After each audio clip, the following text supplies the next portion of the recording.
जो चैप्टर है Hasan attendance problem, उसके हमारी राइटर हैं सुधा मूर्ति जी। इन्होंने बहुत साल कंप्यूटर साइंस पढ़ाया है बेंगलोर कॉलेज में। इन्होंने बहुत सारे बच्चों को पढ़ाया है, लेकिन हर एक को तो याद नहीं रख सकते, लेकिन इन्हें कुछ बच्चे याद हैं। इसलिए नहीं क्योंकि वो ब्रिलियंट थे, बल्कि इसलिए क्योंकि वो दूसरों से अलग थे। इनके फर्स्ट बैच में एक बच्चा था हसन। हसन एक बहुत ही ब्राइट स्टूडेंट था। वो टॉल था, हैंडसम था, और उसकी जो मेमोरी थी ना वो भी बहुत शार्प थी, और वो एक अच्छी फैमिली को बिलोंग करता था, जिनका वो एक लौता बेटा था। हसन जो है उसे हम क्लास में बहुत कम देख पाते थे, क्योंकि वो आता ही नहीं था। उसे हम ज़्यादातर टेस्ट या एग्ज़ाम के दौरान देख पाते थे, या फिर जो अटेंडेंस शॉर्टेज मीटिंग होती थी, जहाँ पे वो अटेंडेंस के लिए मैम से बात करता था। और वो इस तरीके से बात करता था मैम को कन्विंस करने के लिए कि मैम उसे नो कह नहीं पाते थे। अगर टीचर ने उसे नो कह भी दिया तो वो उन्हें प्रॉमिस करता था कि वो नेक्स्ट टाइम से रेगुलर होगा और ये प्रॉब्लम दोबारा नहीं आएगी, ये कहकर कि to err is human, to forgive is divine, you have only taught us this. जिसका मतलब है कि गलती इंसान से होती है और माफ करने वाला भगवान होता है, आपने हमें यही सिखाया है। ये बात बोलकर वो उन्हें कन्विंस कर लेता था। जो एक अच्छा टीचर होता है वो कभी नहीं चाहेगा कि उसका बच्चा है जो वो एग्जाम ना दे पाए सिर्फ इसलिए क्योंकि उसकी अटेंडेंस शॉर्टेज है। और जो अच्छा टीचर है वो हमेशा अपने स्टूडेंट का बेस्ट चाहता है। वो भी बात सही है कि डिसिप्लिन जरूरी होता है। और जो हसन था वो एक ब्राइट स्टूडेंट था जो हमेशा क्लास में फर्स्ट आता था, ऑल्दो वो इरेगुलर था, क्लास में आता ही नहीं था। और जो अटेंडेंस शॉर्टेज की प्रॉब्लम थी, ये हर एक सेमेस्टर एग्जाम्स के पहले सेम होती थी। वो प्रॉमिस करता था, एक हफ्ता रेगुलर आता था, और उसके बाद फिर से वही प्रॉब्लम।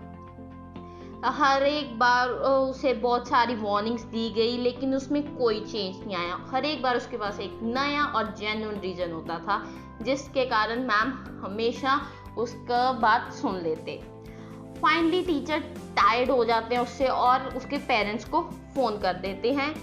टीचर ने हसन के बारे में उसके पेरेंट्स को सब कुछ बताया कि वो एक ब्राइट स्टूडेंट है, अगर वो रेगुलर हो जाए तो वो और भी अच्छा कर सकता है। बस वो चाहती थी कि अब उसके पेरेंट्स है उसे थोड़ा समझाएं और वो कॉलेज रेगुलर आए।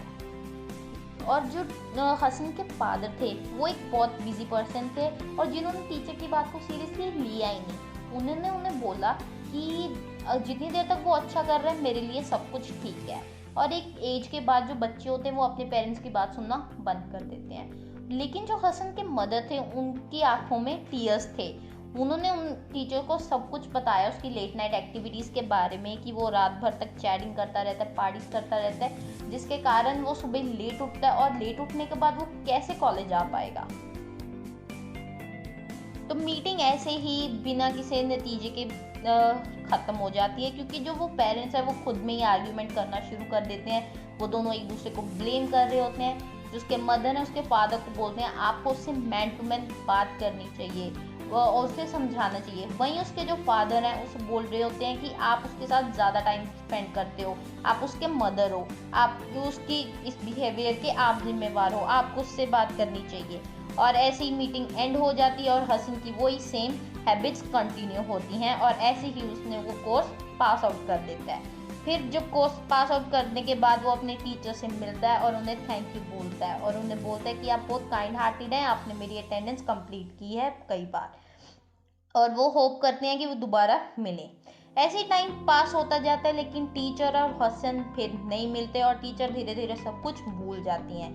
उन्होंने बहुत सारे स्टूडेंट्स को पढ़ाया जो अपने लाइफ में वेल सेटल्ड हैं। वो आज भी उन्हें कई इन्विटेशंस भेजते हैं, अपने होम कमिंग्स में बुलाते हैं। अगर टीचर टाउन में होती हैं तो वो अपना बेस्ट ट्राई करती हैं कि वो उनके पास जा सकें। और ऐसे ही कुछ टाइम बाद एक मंडे को एक सेल्समैन आता है इस टीचर को मिलने के लिए जो सॉफ्टवेयर बेच रहा होता है। उनका जो टीचर का मैनेजर है उन्हें बताता है कि ऐसे सेल्समैन आया हुआ है, लेकिन टीचर उन्हें मना कर देती है, उनके पास टाइम नहीं है। तो जो वो मैन होता है वो उन्हें बोलता है कि उन्हें बोलो कि वो उनका स्टूडेंट्स है, वो उनसे ही मिलना चाहता है। तो क्योंकि उसे पता है कि वो टीचर अपने स्टूडेंट की बात सुन के ऐसे ना नहीं करेंगी, इसलिए टीचर मान जाते हैं और उन्हें बोलते हैं कि मैं आपको 2 बजे मिलूंगी। और फिर वो देखती हैं एक आदमी होता है, वो 35 ईयर्स का, प्लम्प, मोटा सा, बाल्ड हेड, उसके सिर पे कोई बाल नहीं है, मॉडरेटली ड्रेस, ठीक ठाक से कपड़े पहने हैं, वेट कर रहा होता है टीचर का, एक सीडी हाथ में पकड़े हुए जो सॉफ्टवेयर की होती है। तो टीचर आती हैं, उन्हें देखती हैं, उन्हें वो फैमिलियर सा तो लगता है, लेकिन वो उन्हें रिकॉग्नाइज नहीं कर पाती कि वो कौन है। तो वो जो लड़का होता है उनकी ओर देख के स्माइल करता है और उनसे पूछता है, तो क्या आपने मुझे पहचाना? और फिर वो उन्हें उनकी कुछ एनालॉजीज बताता है जो टीचर्स उनकी क्लास में बोलती होती थी। और इससे जो है टीचर को इतना तो कंफर्म हो जाता है कि हाँ ये मेरा ही स्टूडेंट है, क्योंकि ऐसी बातें टीचर ही अपनी क्लास में करती होती थी।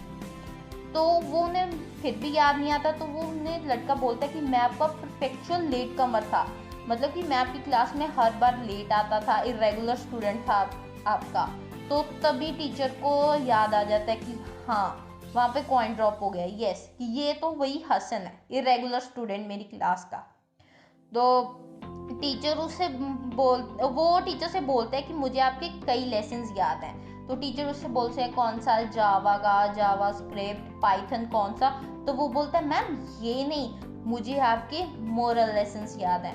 तो टीचर बोलती है ओ मोरल लेसन्स, वो तो मैं अपने स्टूडेंट्स को ऐसे समझाती थी कि वो कंप्यूटर साइंस पढ़ सके। तो फिर वो उनसे पूछती है कि तुम आजकल क्या कर रहे हो? और वो बोलते हैं कि मैं एक सॉफ्टवेयर बेच रहा हूँ जो स्टूडेंट्स के लिए बहुत हेल्पफुल है, वो उन्हें उनके फिजिक्स, केमिस्ट्री, बायो, मैथ्स में हेल्प करेंगी।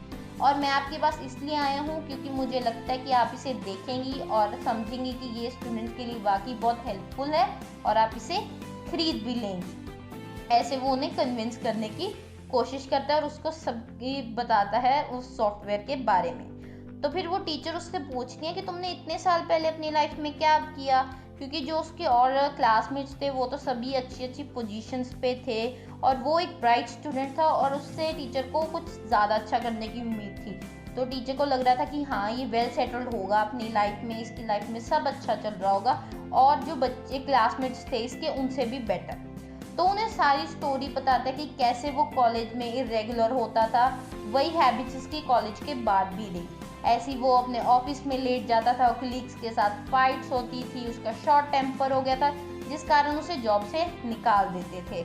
और ऐसी ही फाइट्स के कारण उसके जो फादर के साथ भी उसके जो बोलचाल है बंद हो गया था, फाइट हो गई थी और जिसके कारण उसे सेपरेट कर दिया था।